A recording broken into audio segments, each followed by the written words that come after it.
Hello everyone, welcome to cyber medical education. तो हमारा topic है biomedical waste management. Biomedical waste management पर हमने पहले भी वीडियो बना दी है।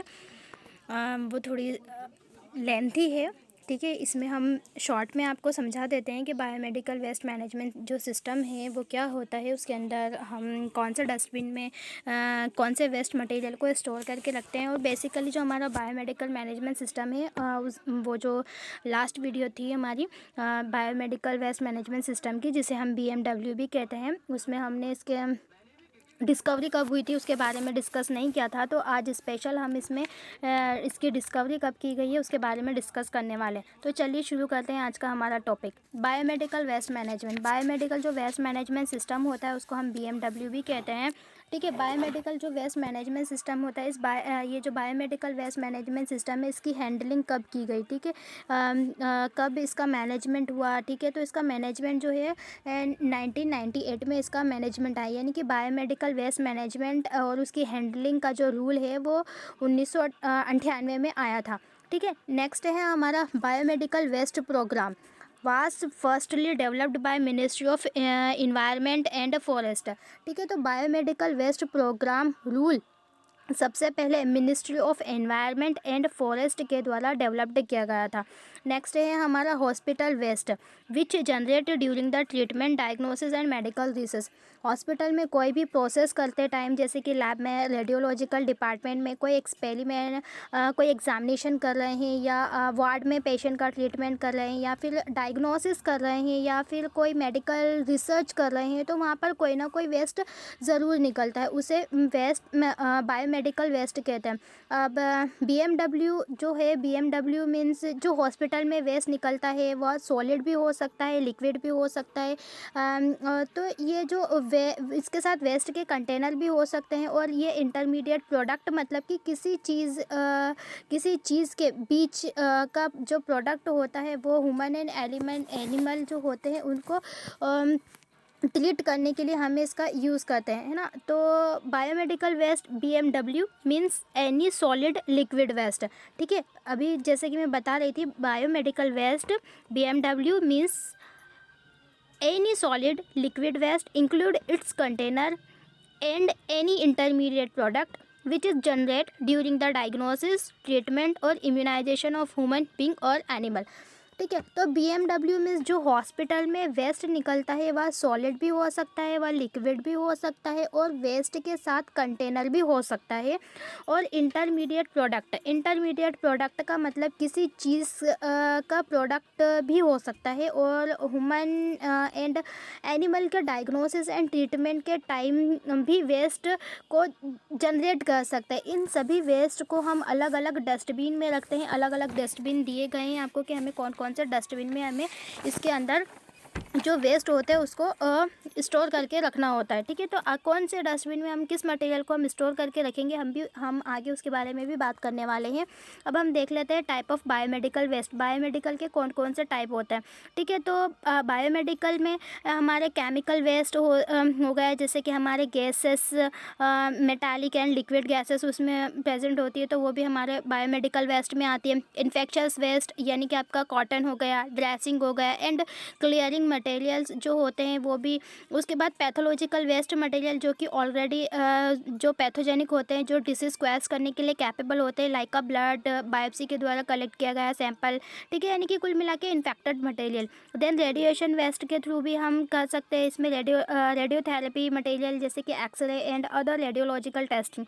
फार्माक्यूटिकल कंपनीज फार्मेसी वेस्ट निकलता है, जैसे expiry drugs, chemical and research waste, वो भी हमारा बायोमेडिकल में आता है। देन शार्प्स यानी कि जो भी हमारी जितनी भी नुकीले चीज़ें होती है वो सभी इस बायोमेडिकल वेस्ट में आती है, जैसे कि निडल है, आपका ग्लास हो गया, ब्रोकन ग्लास हो गया हमारे, उसके बाद हमारे ब्लेड हो गई, ये सभी बायोमेडिकल वेस्ट के अंदर आती है, ठीक है। आगे हम बात करते हैं बायोमेडिकल वेस्ट में उसके मैनेजमेंट के बारे में। तो बायोमेडिकल में उसका मैनेजमेंट हम कैसे करेंगे, सबसे पहले हमारे सर्वे ऑफ वेस्ट जनरेटेड, यानी कि जो हमारा वेस्ट जनरेट हुआ है उसका क्या करना है आपको, सिक्योरली जनरेट करना है ना। तो जो भी वेस्ट जनरेट हुआ है उसे हॉस्पिटल में उसका का सर्वे किया जाता है। देन नेक्स्ट आता है हमारा सेग्रीगेशन। ठीक है, सेग्रीगेशन में हम क्या करते हैं, तो segregation of hospital waste. Segregation का मीन्स अलग अलग करना, यानी कि कांच की चीज़ों को अलग करना, प्लास्टिक की वस्तु को अलग करना, इन्फेक्शंस मटेरियल को अलग रखना, सभी को अलग अलग डस्टबिन में स्टोर करके रखने को हम सेग्रीगेशन कहते हैं। Segregation is a most important होता है हमारे वेस्ट मैनेजमेंट सिस्टम का में। नेक्स्ट आता है हमारा collection and categorization of waste. तो पार्टिकुलर डिपार्टमेंट का वेस्ट एक जगह इकट्ठा करने को हम collection and categorization of waste, यानी कि डस्टबिन में से वेस्ट मटेरियल को पॉलीथीन, जैसे कि हमारा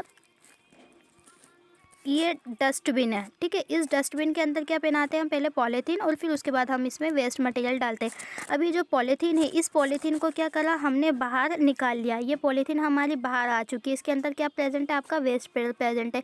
अब इस पॉलीथीन के ऊपर हम एक और पॉलीथीन फैलाएंगे, तब क्या हुआ, आपका जो कलेक्शन है वो प्रॉपर हुआ है।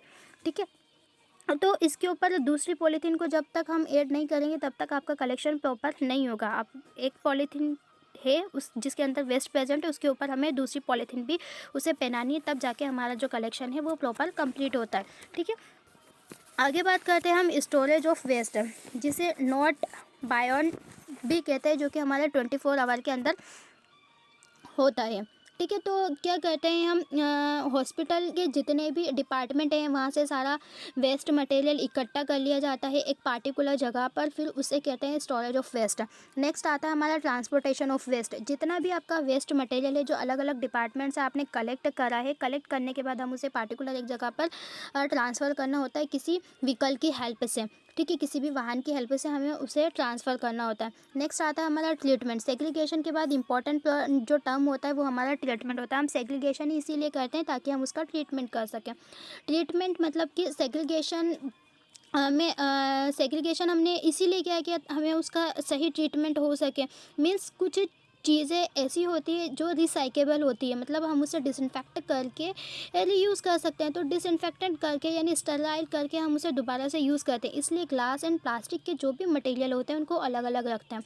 बायोप्सी सैंपल को अलग जगह पर रखा जाता है क्योंकि उनको ताकि हम उसको डीनेचर कर सकें। जैसे कि हम उसे गड्ढा खोद के गाड़ देंगे तो वो क्या होगा, अपने आप ही डिस्ट्रॉय हो जाएगा। देन हाँ, लास्ट में हमारा ये जो पूरा सेग्रीगेशन की प्रोसेस है ये क्यों करना है, तो सेग्रीगेशन जो होता है, सेग्रीगेशन का यूज़ अपन जो बेसिक सेपरेशन जो कैटेगरीज होती है, डिफरेंट डिफरेंट कैटेगरीज, उसको रिफ्यूज़ करने के लिए हम इसका यूज़ करते हैं। मेनली जो सेग्रीगेशन की प्रोसेस होती है इसमें हमारे 5 टाइप के डस्टबिन यूज़ किए जाते हैं, येलो, रेड, ब्लू, वाइट और ब्लैक। ठीक है, ये 5 जो डस्टबिन होते हैं वो हमारे यूज़ किए जाते हैं, जिसके अंदर हमारे जो वेस्ट होता है हमें उसको स्टोर करके रखना होता है। फर्स्ट आता है हमारा येलो कलर का डस्टबिन। ठीक है, जो येलो डस्टबिन होता है उसके अंदर हम क्या रखेंगे, तो जो हमारा येलो कलर का डस्टबिन होता है उसमें हम ह्यूमन एंड एनिमल का जितना भी एनाटॉमिकल वेस्ट निकलता है उसे हम येलो डस्टबिन के अंदर हम ऐड करके रखते हैं। उसके अलावा हमारे जो भी जो माइक्रो बायोलॉजिकल वेस्ट होता है, सॉलिड कॉटन ड्रेसिंग, उसके बाद ब्लड बैग, ब्लड ट्रांसफ्यूज़न करा उसके बाद जो बैग मिलता है वो वाला बैग, या फिर बॉडी फ्लूइड, साइटोलॉजिकल वेस्ट जो भी होता है, या expire chemical waste material, microbial culture जो रहते हैं, उन सभी को हम येलो डस्टबिन के अंदर कलेक्ट करके रखते हैं। अब इसका ट्रीटमेंट क्या कहता है, तो इसका ट्रीटमेंट कहता है कि हमें आपका इसका इंसर्शन करना है और इसका डीप बरल करना है। इंसर्शन का मतलब क्या होता है, इंसर्शन मतलब कि जलाया जाता है, यानी जलाते हैं उसकी राख बन जाती है, फिर उसको गड्ढा खोद के ज़मीन में गाड़ देते हैं, तो इस कॉल्ड इंसर्शन। ठीक है, और डीप बरल क्या होता है, तो डीप बरल का मतलब कोई भी टिश्यू है या कोई भी आपका बॉडी पार्ट है, फिर उसको क्या करेंगे, हम गड्ढा खोद करके ज़मीन में गाड़ देंगे और जिससे वह खुद नष्ट हो जाएगा, उसको हम कहते हैं डीप बरल। कुछ चीज़ों का केमिकल के थ्रू भी हम ट्रीटमेंट करते हैं। मीन्स उसको 5% जो हाइपोक्लोराइड सॉल्यूशन होता है उसे उस 5% हाइपोक्लोराइड सॉल्यूशन में डाला जाता है। ठीक है, तो 5% हाइपोक्लोराइड सॉल्यूशन में डाल देंगे, फिर उसे उसमें वेस्ट को ऐड करेंगे ताकि वह डिसइंफेक्टेंट हो जाए, किसी भी बैक्टीरिया या वायरस से फ्री हो जाए, यानी कि स्टराइल हो जाए। ठीक है, डिसइंफेक्टेंट हो जाए वो, ठीक है। और उसके बाद माइक्रो ऑर्गेनिज्म जो होते हैं, माइक्रो ऑर्गेनिज्म को किल करने के लिए हम केमिकल ट्रीटमेंट यूज़ करते हैं। उसके बाद उसको ड्रेन करने वाली जो चीज़ होती है उसको हम ड्रेन कर देंगे। अगर ड्रेन करने वाली चीज़ नहीं है तो उसको इंसेशन के लिए भेज देंगे। नेक्स्ट होता है हमारा रेड डस्टबिन। रेड डस्टबिन का यूज़ क्यों करते हैं, तो रेड डस्टबिन में हमारे लाइक हमारे कैथेटर हो गया, आईवी सेट हो गया, डायलिसिस की किट हो गई, या इन्फेक्शन जो भी इन्फेक्शंस प्लास्टिक के आइटम थे वो हो गया, आपकी सिरिंज हो गई लेकिन विदाउट निडल। सिरिंज है हमारी लेकिन उसमें जो है वो निडल वाला पोर्शन नहीं होना चाहिए, ठीक है। तो ये सभी जो होते हैं, हमारा यूरिन का बैग हो गया, उन सभी को हम रेड कलर की ट्यूब में कलेक्ट करते हैं। इसका ट्रीटमेंट क्या होता है, इसमें हम ऑटोक्लेविंग करते हैं, माइक्रोवेविंग करते हैं, देन केमिकल ट्रीटमेंट करते हैं। केमिकल ट्रीटमेंट में बता दिया हमने 5% हाइपोक्लोराइड की हेल्प से हम उसे केमिकल का ट्रीटमेंट कर लेंगे। ऑटोक्लेविंग करेंगे, मतलब ऑटोक्लेव हमारा एक इंस्ट्रूमेंट है जिसकी हेल्प से हमें क्या करना है, स्टरलाइजेशन की प्रोसेस करनी है। माइक्रोवेविंग सेम एज ऑटोक्लेविंग की तरह होती है। माइक्रोवेविंग की हेल्प से भी हम मॉइस्ट स्टरलाइजेशन करते हैं। इसका यूज़ हम डिसइंफेक्ट करने के लिए करते हैं, या डिसइंफेक्शन को जो भी इन्फेक्शन हो रहा है उसको रोकने के लिए हमें इसका यूज़ करना होता है। देन नेक्स्ट आता है हमारे ब्लू कलर का डस्टबिन। ब्लू कलर के डस्टबिन में हमें किन चीज़ों की रिक्वायरमेंट होती है, तो सॉरी, ये जो ब्लू कलर का नहीं, जो वाइट कलर का डस्टबिन होता है हमारा, उस वाइट कलर के डस्टबिन में हमारे जितने भी साफ़ मटेरियल होते हैं like needle, syringe, scalp, blood, जो सभी होती हैं वो हमें वाइट कलर के डस्टबिन के अंदर स्टोर करके रखनी होती है। इसमें इसका ट्रीटमेंट है, इसमें भी हम ऑटोक्लेविंग करते हैं, इसकी भी हम माइक्रोवेविंग करते हैं, केमिकल के थ्रू भी हम इसका ट्रीटमेंट कर सकते हैं, ठीक है। और इसका डिस्ट्रक्शन करेंगे, देन शेडिंग की हेल्प से भी हम इसका प्रॉपर बायोमेडिकल वेस्ट कर लेते हैं।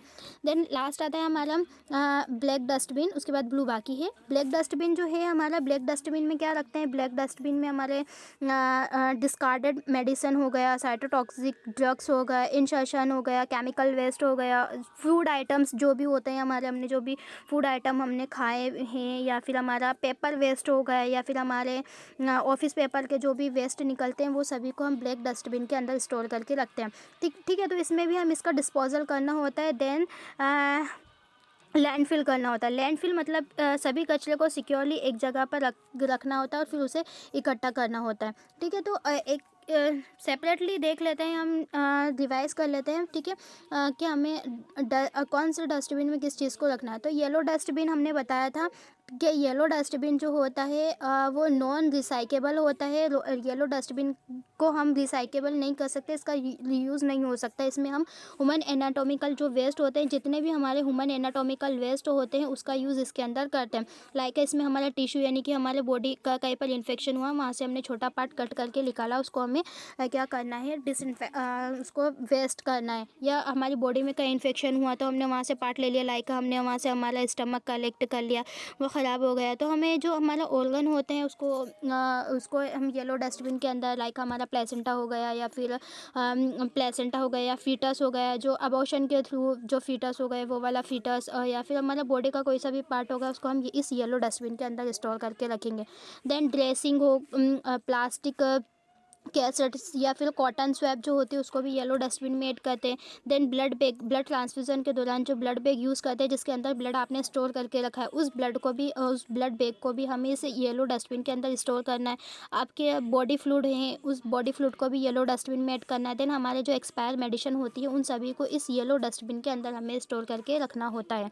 आगे बात कर लेते हैं हम हमारे रेड डस्टबिन की। रेड डस्टबिन जो होती है वो इन्फेक्शंस रिसाइकेबल वेस्ट होते हैं, मतलब जो रेड डस्टबिन होता है उस रेड डस्टबिन में हम उन चीज़ों को रखते हैं जिनका रिसाइकेबल हो सकता है, जिनको हम डिसइंफेक्ट करके दोबारा यूज़ कर सकते हैं। जैसे कि ऑल इन्फेक्शन प्लास्टिक आइटम, जितने भी हमारे इन्फेक्शस प्लास्टिक के आइटम है उसको रेड डस्टबिन के अंदर रखना है, ठीक है।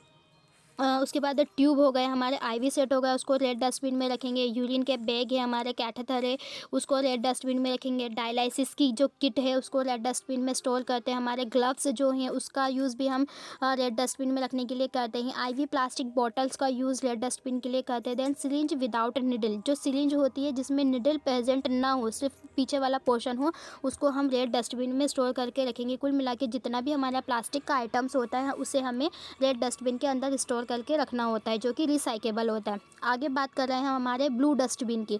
तो ब्लू डस्टबिन जो होता है, ब्लू डस्टबिन का यूज़ हमारे ऑल ग्लास के आइटम को स्टोर करके रखने के लिए किया जाता है। जितने भी आपके हमारे ग्लासवेयर होते हैं उनका यूज़ इस ब्लू डस्टबिन के अंदर हम करते हैं। ठीक है, तो ब्लू डस्टबिन में क्या आएगा, इसके अंदर हम ब्रोकन ग्लास को रखेंगे, देन मेटल के जो भी मटेरियल होता है उसको ब्लू डस्टबिन के अंदर ऐड करेंगे। हमारे ग्लास की ट्यूब हो गई, ठीक है, ग्लास ट्यूब, हमारे एम्पुल्स हो गए जिसके अंदर मेडिसिन प्रेजेंट होती है, ये एम्पुल होते हैं जिसके अंदर क्या होता है, हमारे लिक्विड जो इंजेक्शन वगैरह प्रेजेंट होता है उसका यूज़ भी हम ब्लू डस्टबिन में करेंगे। देन ग्लास स्लाइड हो गई हमारी, माइक्रोस्कोपिक ग्लास स्लाइड, उसको भी ब्लू डस्टबिन में ऐड करेंगे। मेटालिक इम्प्लांट को जो होते हैं उसको ब्लू डस्टबिन में। देन फ्लास्क हो गया हमारा, बिकर हो गया, उसको भी ब्लू डस्टबिन के अंदर हम स्टोर करेंगे वेस्ट के लिए, BMW के लिए। ठीक है, उसके बाद आता है हमारा वाइट डस्टबिन। वाइट डस्टबिन में क्या आता है, it is a leak proof bin. ये क्या होता है, लीक प्रूफ बिन कंटेनर होता है। इसके अंदर जो एयर होती है वो पास्ड नहीं होती, नहीं जाती और ये कभी लीक नहीं होता। ठीक है, तो इसके अंदर ऑल इन्फेक्टेड शार्प आइटम, इसके अंदर जितने भी हमारे इन्फेक्टेड शार्प आइटम होते हैं, जो भी नुकीले आइटम होते हैं, उसको स्टोर करने के लिए हम वाइट डस्टबिन का यूज़ करते हैं। ठीक है, ऑल ब्लड स्कैल्पल्स, ठीक है, सिरिंज विथ निडल, और उसके बाद मेटल चॉप, जितने भी हमारी चीज़ें हैं, नुकीली चीज़ें, उन सभी को हमें वाइट डस्टबिन के अंदर ऐड करके रखना होता है। ठीक है, उसके बाद नेक्स्ट आता है हमारा ब्लैक और ग्रीन डस्टबिन। ब्लैक और ग्रीन डस्टबिन जो होता है, it is used for all type of kitchen waste या फूड आइटम। हमारे जितने भी फूड आइटम और किचन के जो वेस्ट होते हैं उसको हम जो हमारा ब्लैक और ग्रीन डस्टबिन होता है उसके अंदर हम इसे स्टोर करके रखना होता है। लाइक आपका प्लास्टिक वेस्ट हो गया, ठीक है, क्या हो गया आपका प्लास्टिक वेस्ट, जो भी पेपर वेस्ट हो गया, प्लास्टिक वेस्ट हो गया, टिश्यू पेपर हो गए, या फिर ऑफिस के पेपर हो गए, उन सभी को, या फिर आपने कुछ भी चीज़ें खाई हैं, ठीक है, हमारा जो किचन वेस्ट हो गया है, उन सभी को हम इस ब्लैक डस्टबिन के अंदर स्टोर करके रखते हैं। ठीक है, जो ब्लैक डस्टबिन होता है वो उसमें हम एक्सपायरी मेडिसिन को भी ऐड करते हैं। हमारा रेडियो एक्टिव वेस्ट होता है उसको भी ऐड करने के लिए ब्लैक डस्टबिन का यूज़ करते हैं। बायोमेडिकल वेस्ट बैग इसके अंदर यूज़ करेंगे। Anatomical waste, medical discharge medicine, और उसके बाद कीमोथेरेपी वेस्ट जो होता है वो उसको ब्लैक में, और ग्रीन जो होता है वो भी रिसाइकेबल होता है, जैसे कि ऑफिस के जो भी पेपर है, आपका टिश्यू पेपर है, किचन के वेस्ट मटेरियल हैं। तो जो हमारे किचन वेस्ट मटेरियल हैं, जो हमारा कचरा होता है, पेपर वगैरह, इनको स्टोर करने के लिए हम इस ग्रीन डस्टबिन का यूज़ करते हैं। ठीक है, हमारा वेस्ट डिस्पोजेबल सिस्टम जो BMW सिस्टम है वो हमारा कंप्लीट हो गया है। उम्मीद करते हैं आपको समझ में आया होगा। अगर आपको हमारी वीडियो अच्छी लगी हो तो प्लीज़ लाइक एंड सब्सक्राइब ज़रूर करें। ठीक है, फिर मिलते हैं एक नए टॉपिक के साथ। Take care.